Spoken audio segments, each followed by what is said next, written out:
La revista The Lancet, el principal diario médico del mundo, publicó una investigación con una estimación conservadora de que 186.000 palestinos han sido asesinados por Israel después del 7 de octubre. Eso es el 8% de la población de Gaza. Este es el contexto de este debate que no podemos olvidar. El tema de este debate son las enseñanzas del judaísmo sobre el trato a los no judíos. Empecemos con las protestas masivas en Israel de hace 2 semanas. Los manifestantes judíos estaban indignados de que soldados de las fuerzas de defensa de Israel fueran acusados de un delito, a pesar de que los soldados fueron grabados en vídeo mientras violaban en grupo y torturaban a detenidos palestinos. La víctima palestina que violaron en grupo tuvo que ser enviada al hospital porque la agresión sexual fue tan violenta que su recto estalló y perdió la capacidad de caminar. La violación fue tan horrenda que incluso el mayor aliado de Israel, los Estados Unidos, está pidiendo investigaciones. Mientras tanto, el ministro de Finanzas de Israel llamó a los violadores nuestros guerreros heroicos y otro legislador dijo que los soldados de las FDI deberían tener derecho a violar a prisioneros palestinos cuando quieran. Un presentador de televisión en el canal de noticias más visto de Israel también defendió apasionadamente el derecho a violar. Permítanme enfatizar, estas figuras israelíes no creen que los soldados sean inocentes, saben que los soldados cometen violaciones brutales, pero afirman que la violación brutal de palestinos no debería considerarse un crimen. Como explica un usuario judío en Twitter, según la ley judía, violar a una mujer no judía ni siquiera se considera violación. Déjenme ser claro, muchos judíos rechazan ese supremacismo judío. Incluso mi oponente de debate de hoy, Andrew, rechaza todo esto, al igual que muchos judíos estadounidenses. Lamentablemente, la historia con los judíos israelíes es diferente. En Israel, muchos judíos creen en la superioridad racial sobre los árabes y usan esto para justificar atrocidades indecibles. ¿De dónde viene este supremacismo judío? O bien directamente de los textos religiosos judíos o de los valores culturales judíos influenciados por los textos religiosos. Vamos a examinar esos textos. Mi presentación tiene 3 secciones. 1. La falta de castigo por violar y asesinar a no judíos. 2. La explotación y el engaño a no judíos. Y 3. La ley de Masera. Animo al público a verificar la información utilizando sitios judíos autorizados como safaria.org. Primeramente, veamos cómo el judaísmo no tiene castigo para los judíos que violan o asesinan a no judíos. Es cierto que no hay castigo por violar a un no judío. Esta enseñanza exacta se encuentra en los textos religiosos judíos. Los 2 textos más autoritativos sobre la ley judía son el Mishneh Torah de Maimónides y el Shulchan Aruch de José Caro.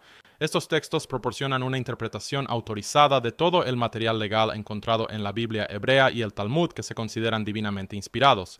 Si quieres leer este pasaje del Mishneh Torah, pausa el video ahora, pero para resumir, según la ley judía, solo los judíos son seres humanos. Los no judíos tienen poco valor e incluso se consideran animales. Por lo tanto, tener relaciones sexuales con un no judío está prohibido porque es como cometer bestialidad. Ahora bien, la regla para la bestialidad es que el animal debe ser sacrificado. Maimónides extiende esta regla a los no judíos. Deberían ser ejecutados, incluso si son niños de tan solo 3 años. Entonces, según Maimónides, quien es considerado por los judíos como el más grande estudioso de la ley judía, si una pequeña niña no judía de 3 años es violada por un judío adulto, la pequeña debe ser asesinada porque es como un animal que tentó al inocente hombre judío.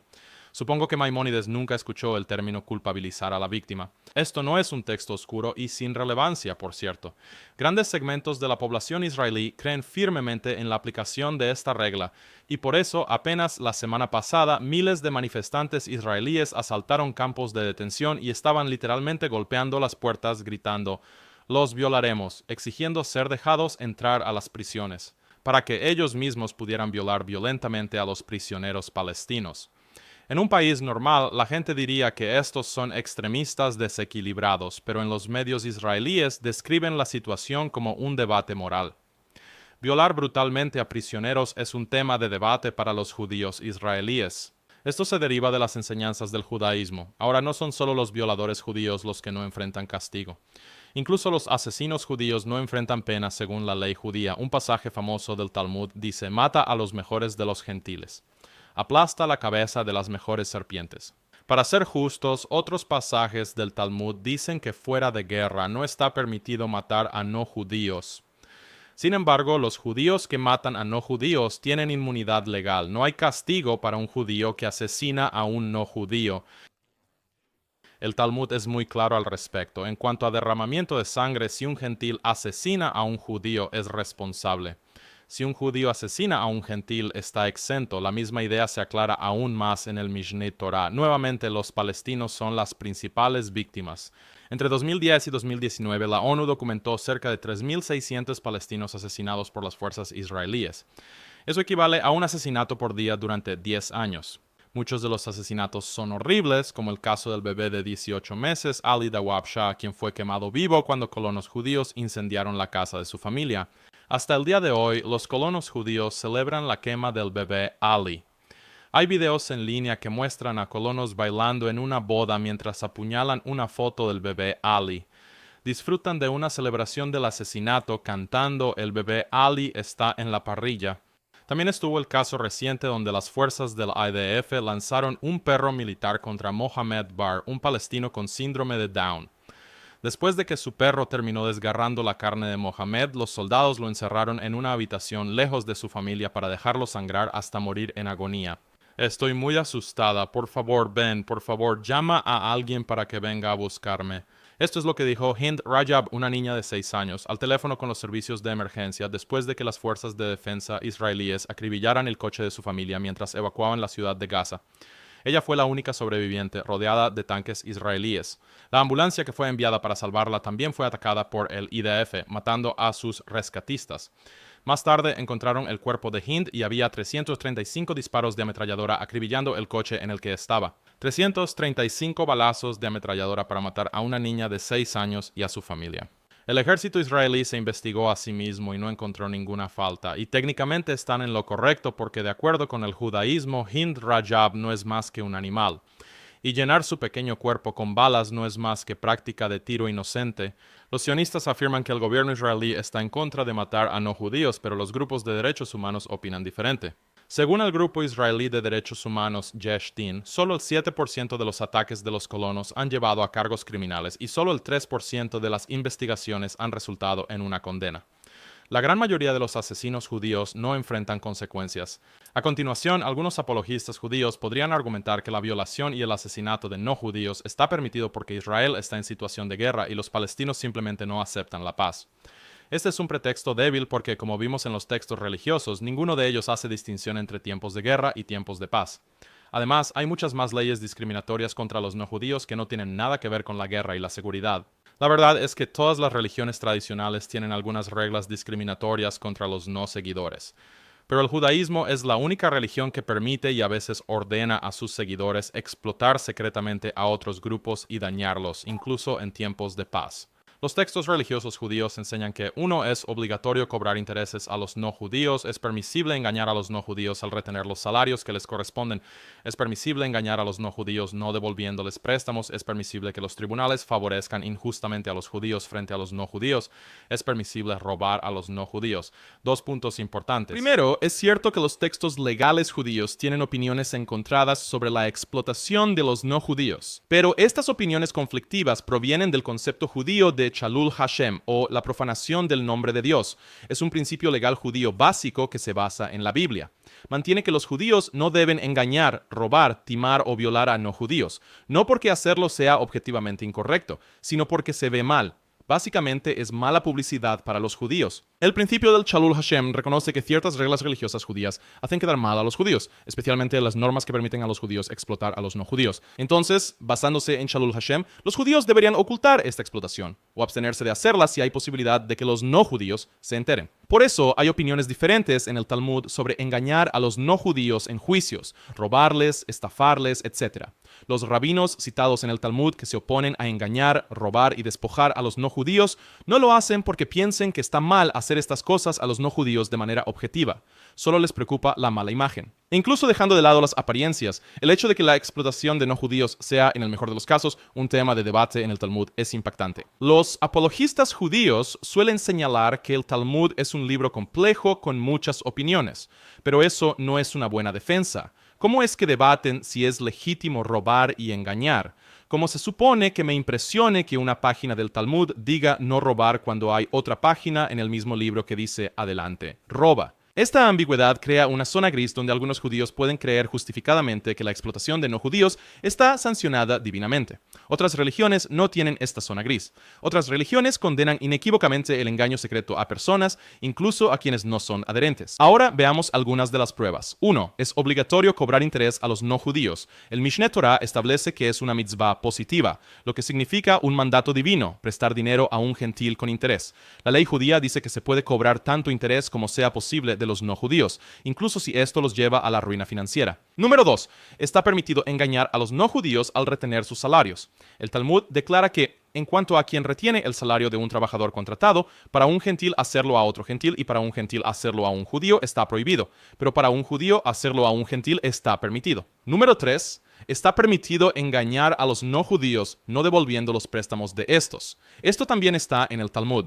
Anular una deuda con un gentil está permitido porque en realidad no implica tomar dinero. La lógica retorcida aquí es que si no devuelves un préstamo, eso no es realmente robar dinero, porque robar significa tomar activamente, mientras que no pagarle a alguien no requiere ninguna actividad en absoluto. Así que técnicamente no es robar. Número 4. Está permitido que los tribunales engañen a los no judíos a favor de los judíos. Aquí el Talmud menciona que los rabinos no están de acuerdo, ¿verdad? Hay un desacuerdo. Pueden leer el pasaje en la diapositiva, pero básicamente los jueces judíos deben intentar encontrar alguna excusa para asegurarse de que el judío gane el caso sobre el no judío. Algunos rabinos se opusieron a esto, pero de nuevo, no porque piensen que engañar al sistema de justicia está mal, sino porque quedará mal si nos atrapan profanando el nombre de Dios. Como dicen, este comportamiento explotador es rampante en Israel, el cual tiene lo que los grupos de derechos humanos denominan un sistema de justicia de dos niveles. Los israelíes son juzgados en tribunales civiles, los palestinos son juzgados en tribunales militares. No se les proporciona asistencia legal. Son torturados y forzados a confesar delitos que no cometieron. Para los israelíes, la tasa de condenas es del 10%. Pero para los palestinos es del 99.76%. En el caso reciente de violación grupal, los tribunales israelíes encontraron una excusa para liberar a los violadores del IDF, aunque su delito quedó grabado en video. Está permitido robar a los no judíos. El Talmud dice en cuanto al robo que el término permitido es relevante ya que está permitido que un judío robe a un gentil. La Tosefta Avodah Zarah también permite a los judíos robar a los no judíos. Para ser justos, también hay textos que prohíben robar a los no judíos, como pueden ver en la diapositiva. Pero de nuevo, el problema no es que robar a los no judíos sea moralmente incorrecto. La única preocupación es la profanación del nombre divino Shalul Hashem. Todos los días, los palestinos son víctimas del permiso talmúdico de robar a los no judíos. Todos los días, los colonos, muy religiosos, roban tierras palestinas expandiendo asentamientos, lo cual es ilegal según el derecho internacional. El impactante nivel de robo quedó totalmente expuesto hace varios años en un video viral en el que un hombre judío le roba la casa a una anciana palestina. El judío justifica su robo y dice sin tapujos, si no lo robo yo, alguien más lo hará. Este robo está permitido según su religión. Como hemos visto, los textos judíos contienen muchas afirmaciones que respaldan la explotación criminal de no judíos. Los únicos cabos sueltos son los denunciantes judíos que podrían exponer esta explotación. El judaísmo es único en que tiene una ley contra delatar ante las autoridades no judías. Esto se conoce como masira, y al judío que participa en este tipo de delación se le conoce como el moser.